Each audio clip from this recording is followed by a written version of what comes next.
Quel est votre ressentiment au vu de ce que vous voyez tomber au fil des dépêches?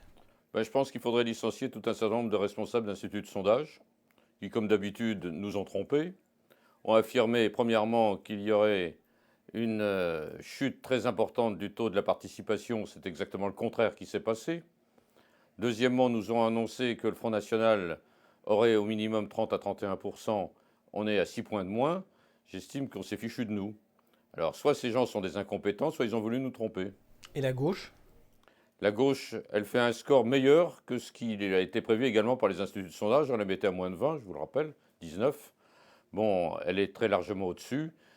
Je crois que véritablement, c'est très important, vous savez, les journées qui précèdent l'élection.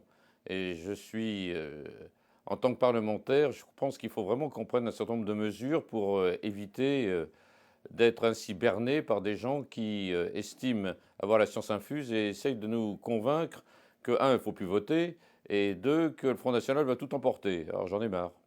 Est-ce que le Front National, justement, est quand même très souvent en tête, enfin en deuxième position, pardon, dans un bon nombre de cantons.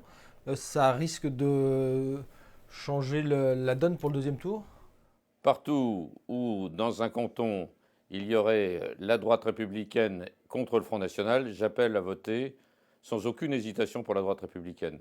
Tout me sépare du Front National. Je n'ai rien à voir avec eux. Qu'est-ce que vous imaginez pour le deuxième tour? La gauche va pouvoir sauver quelques-uns des sièges, au moins dans le Calvados Tout à fait. Je pense qu'il va y avoir une mobilisation entre les deux tours. On va retrouver un classique entre la réunification de l'ensemble des voix de gauche, en tout cas je l'espère. Je pense qu'on s'est séparés au premier tour, mais au deuxième tour, il faut quand même bien voir où sont les enjeux. Les enjeux, c'est d'éliminer tous ceux qui sont contre la politique de progrès que nous menons avec le Premier ministre. Alors vous ne voulez pas parler d'effet Front National. Est-ce qu'il y a un effet vote sanction par ailleurs? Incontestablement, on n'a pas fait un bon score. Il ne faut quand même pas raconter, se raconter de blagues. On aurait pu faire pire. Voilà, ça c'est parfaitement vrai. On maintient, c'est également très vrai. Moi, dans ma commune, ben voilà, je suis très content de voir qu'une jeune candidate, Coralie Arwego, qui a 35 ans, qui porte les couleurs du Parti radical de gauche, est en tête avec Christian Piello, le maire de Sanerville. Ben, j'espère qu'également, à Vire, avec Marc-André Sabater, eh bien, nous allons gagner. Euh, Ce n'est pas l'effondrement qu'on annonçait pour la gauche. Ce n'est pas non plus, bien évidemment, un succès. Mais on se maintient, et c'est ce qu'il fallait faire. Dernière question, est-ce que cela vous donne à réfléchir aussi dans la perspective des élections régionales? Ça sera très dur, les élections régionales, parce que nous partons de tellement haut. Globalement, sur 22 régions, on en tient 21. Bon, alors évidemment, ça ne peut pas continuer comme ça. Mais je pense que cette réunification de la Normandie, que j'ai toujours appelée de mes voeux, puisque ça fait 30 ans que je me bats pour elle, et nous avons un très bon candidat, Nicolas Maillard-Rossignol, qui est le président de la Haute-Normandie, qui est soutenu parfaitement par Laurent Beauvais. Je crois que nous avons véritablement là une nouvelle génération qui va pouvoir imprimer une politique de l'avenir. Donc les résultats qui sortiront des urnes pour les départementales ne sont pas nécessairement à dupliquer pour les élections régionales. Non, c'est deux politiques différentes, c'est deux actions différentes.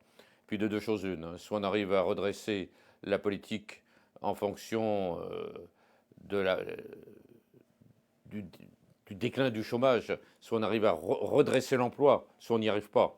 Si dans l'année nous n'arrivons pas à redresser la politique de l'emploi, nous serons sanctionnés. Si on arrive au contraire à faire en sorte que grâce à la loi Macron, grâce à tout un certain nombre de lois et de mesures que nous prenons, nous avons à redresser la politique de l'emploi, je pense que là, nous pouvons attendre de bons résultats. Quoi qu'il en soit, le contexte national prendra toujours le pas sur le contexte régional ou départemental? Le contexte national, il est dominant, mais il y a aussi les réalités régionales. Euh, voilà, je pense que ceux qui ont soutenu ainsi la politique de réunification de la Normandie, ça comptera à ce niveau-là, incontestablement. Mais le contexte national, bien évidemment, est dominant.